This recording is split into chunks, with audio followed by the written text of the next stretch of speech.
Sirat, film yang aku tonton sebelum Para Prasuk, ya, in preparation, siapa tahu film ini punya spirit yang sama, karena kan dia ngomongin tentang, tentang musik ya, tentang rave party.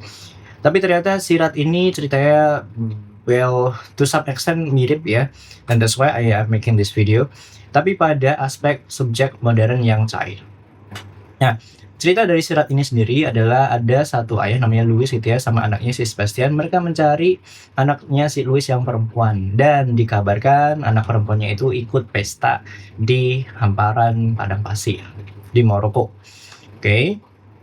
Apakah yang menarik dari film ini? Ya, aku kira ini akan seputar, kayak festival Burning Man mungkin, atau kayak Mad Max, karena kan ada trip juga, atau mungkin kayak Sound Horror gitu ya.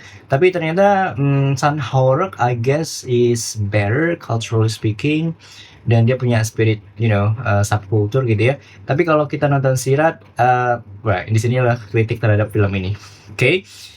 Yang pertama sebenarnya, di lanskap Maroko itu, ya, aku menghindari penyebutan Timur Tengah because that's like colonial term.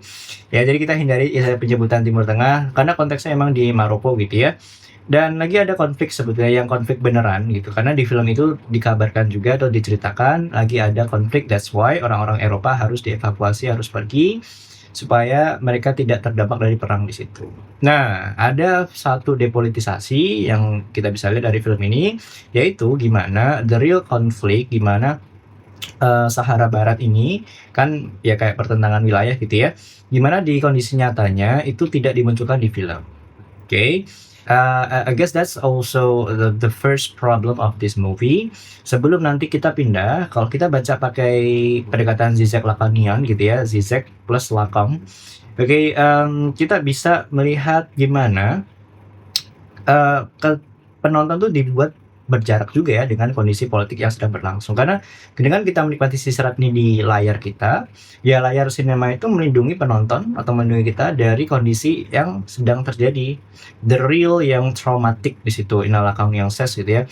The real yang traumatic yang tidak tersimbolisasikan ya, those murders, those war ya, bom-boman mungkin, atau mungkin adanya lempar granat, drone attack, I don't know. Nah, itu tidak dimunculkan di sini.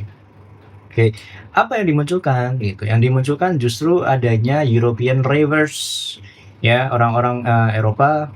I'm not trying to be racist gitu ya, tapi memang di filmnya disebutkan European silakan ya, stop partinya ikut rombongan fan ini gitu. Jadi in this video I will call it as orang-orang Eropa.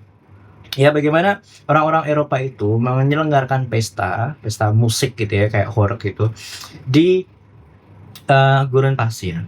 Nah, di sini orang-orang Eropa menempatkan dirinya, atau mungkin aku melihat ya, sebagai subjek modern yang valuing freedom.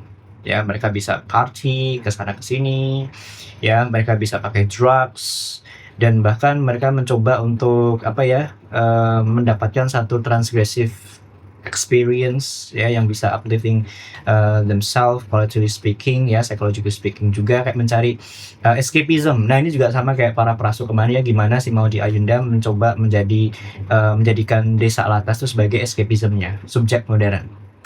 Oke.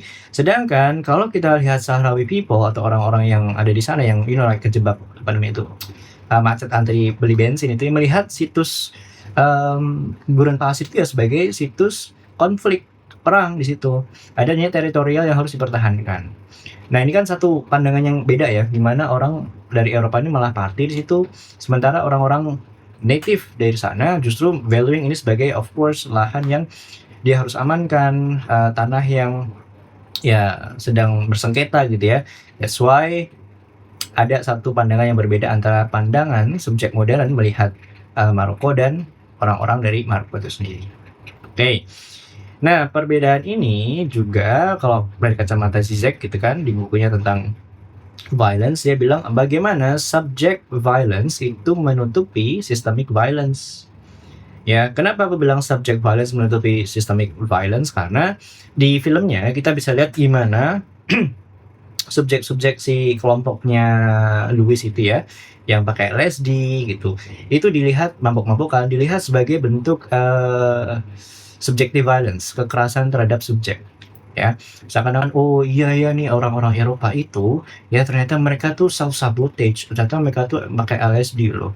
Wah, berarti mereka tuh ternyata melakukan kekerasan-kekerasan.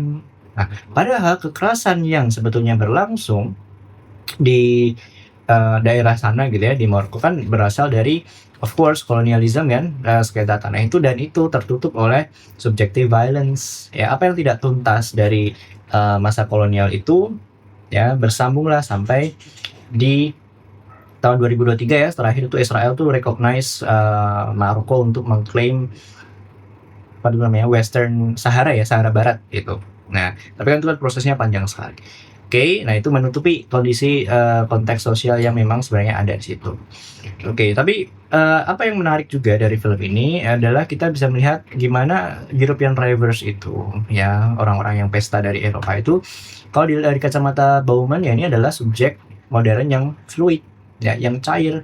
Kenapa? Karena seenggaknya mereka punya permanent mobility, mereka selalu bergerak from one place to another, from one party to another, ya, dan mereka selalu kayak nomad ya, berpindah-pindah. Oke, dan di sini ada gap gitu ya antara si Louis dengan si kelompok European Ravers ini. Kenapa? Karena kalau kelompok European Ravers mereka udah well prepared, pakai van yang memang ya bisa off-road dikit-dikit lah ya, tapi mobil dari Louis nggak support dengan hal itu. Oke, dan juga adanya refusal to commitment ini juga salah satu ciri dari modern subjek yang fluid. Mereka mereject adanya komitmen. Ya, mereka nggak mau komit di satu atau berafiliasi gitu ya dengan satu wilayah, maka mereka berpindah-pindah gitu. Ya, so it's kind of like similar dengan mobility tadi. Nah, the point yang harus kita garis bawahi juga dari film Sirat ini adalah gimana di Sirat dari Siratal Mustaqim gitu ya, dari Sirat itu. Nah, menariknya gimana desert itu juga dilihat sebagai ya satu kayak survival of the fittest lah gitu. Secara materialistik ya, karena ada ranjaunya. Tapi secara teologi, ya kita bisa lihat Sirat ini menggambarkan desert itu sebagai survival of the fittest in terms of the religion gitu, ya. Atau mungkin the moral. Kenapa? Karena si Louis di situ tidak digambarkan pakai drugs, pakai LSD gitu kan. Jadi mungkin degree of quote unquote ya subjective violence-nya nggak sebesar orang-orang yang lain. That's why dia bisa lewat si Sirat itu tadi. Nah, another critic to this movie itu sebetulnya ketika sudah berhasil melewati desert yang full of landmines itu tadi ya, mereka itu ikut satu kereta bersama orang-orang dari atau native people ya, dari gurun di situ. Seakan-akan ya udah nggak ada problem. Oke, dan mereka bisa melebur aja. And I guess this is one of the critic bagaimana seakan-akan ya film yang punya narasi kompleks ini gitu kan, yang membawa satu isu sebetulnya yang ada di tanah Maroko itu, kok tiba-tiba jadi reduksi gitu ya, tiba-tiba kok diselesaikan dengan mereka naik kereta bareng ke I don't know kemana, nggak dijelasin juga ya. Oke, tapi kan itu adalah bentuk dari ini penerimaan masyarakat bahwa oke, ternyata orang-orang di Maroko pun tidak melakukan kekerasan, dia tidak menghakimi orang-orang European sendiri. Yes, but that's also the case bahwa sebetulnya systemic violence-nya nggak terselesaikan juga gitu. Ya, problem utamanya yang apa namanya lumayan intens dari dekade ke dekade ini nggak terselesaikan juga. Oke, fakta bagaimana Maroko masih dilihat sebagai tempat yang penuh konflik ini juga masih dibawa di film ini gitu. Ya, padahal kalau masalah perang-peperangan pun ya di Ukraine ada gitu kan, di Gaza, di Israel ada gitu. But the question is kenapa dia harus bawa ke Maroko? Ya, aku nggak bilang bahwa oke apa yang terjadi di Gaza, di Ukraina itu juga bukan satu hal yang concerning. Of course, every war is concerning, gitu ya. And we must stand with the Palestine, ya, di konteks itu. Dan kalau film kan tentang Maroko ya, jadi kita nggak bahas tentang Palestine. Dan kalau di konteks ini tentang Maroko ya, of course, bahwa konflik ini masih ada, kita tidak boleh forget about it. Okay, I guess that's my review. Ketemu lagi di video yang lain. Bye-bye.